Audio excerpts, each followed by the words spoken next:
Hi guys, നമുക്കിന്ന് അടിപൊളി മീൻ പൊരിച്ചാലോ. അതിന് നമ്മൾ 4 മത്തി എടുത്ത് 2 അയില എടുത്ത് നല്ല കഴുകി വൃത്തിയാക്കി വരഞ്ഞു വെച്ചിട്ടുണ്ട്.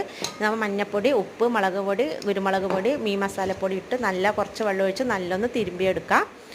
മുളക് പൊടിയൊക്കെ നല്ല തിരുമ്പി വന്ന് അങ്ങനെ നമ്മൾ മീനിട്ട് കൊടുത്തിട്ടുണ്ടായിരുന്നു. അങ്ങനെ മീനൊക്കെ നല്ലപോലെ 2 സൈഡും നല്ലപോലെ ഒന്ന് തേച്ച് പിടിപ്പിക്കണം. മസാല പിടിച്ചാൽ മീനിന് ടേസ്റ്റ് ഉണ്ടാവുള്ളൂ. നമ്മൾ വറക്കുമ്പോൾ അതിൻ്റെ ഉള്ളിലൊക്കെ നമുക്ക് തേച്ച് പിടിപ്പിക്കണം. നല്ലപോലെ ഒന്ന് മിക്സ് നല്ലപോലെ നമ്മൾ തേച്ചൊന്ന് പിടിപ്പിച്ചിട്ടുണ്ട്. നമ്മൾ ഇതിലേക്ക് ഒരു തക്കാളി, ഒരു തുണ്ട് ഇഞ്ചി, 2 വെളുത്തുള്ളിയാണ് അരച്ചതാണ് വെള്ളം ചേർത്താണ്ട് അത് നല്ല മിക്സ് ചെയ്തെടുക്കാം. അതുകൊണ്ട് നമ്മത് 10 മിനിറ്റ് റെസ്റ്റ് ചെയ്യാൻ വെക്കണം കേട്ടോ. നല്ലപോലെ പിടിച്ച ശേഷം 10 മിനിറ്റ് അങ്ങനെ 10 മിനിറ്റ് നമ്മൾ റെസ്റ്റ് ചെയ്യാൻ വെച്ചു ആയിട്ടുണ്ട്. നമുക്കിത് വറക്കാം. എണ്ണ വെച്ച് ചട്ടി വെച്ച് എണ്ണ വെച്ച് കൊടുത്തിട്ടുണ്ട്.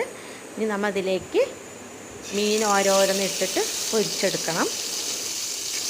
നമ്മൾ ഓരോരോ മീനിട്ട് കൊടുത്ത് എല്ലാ മീനും ഓരോന്ന് ഇട്ട് കൊടുക്കണം. എന്നിട്ട് നമ്മൾ 2 കരുവേപ്പില ഇതിന് മുകളിൽ വെച്ച് കൊടുക്കുന്നുണ്ട്. എന്നിട്ട് ഒരു ഭാഗം ആകുമ്പോൾ മറ്റേ ഭാഗം നമുക്ക് മറിച്ചിടണം. അപ്പോൾ കുറച്ച് പൊടിയിട്ട് കൊടുത്തിട്ട് വീട്ടിൽ പൊടിച്ച മസാലയാണ്. അങ്ങനെ ഒരു ഭാഗം മറിച്ചിട്ട് കൊടുത്തു. ഇനി നമുക്കിതിലേക്ക് കുറച്ച് മല്ലിയില, കരുവേപ്പില വിതറി കൊടുക്കുക. അടിപൊളി ടേസ്റ്റാണ്. ഒന്ന് ഉണ്ടാക്കി നോക്കിയിട്ട് കമൻറ്റ് ചെയ്യണേ. നല്ല വീഡിയോസായിട്ട് ഇനി ഞാൻ വരുന്നതായിരിക്കും.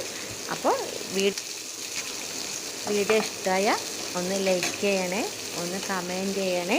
വേറൊരു വീഡിയോ ആയിട്ട് വരാം കേട്ടോ. Bye bye.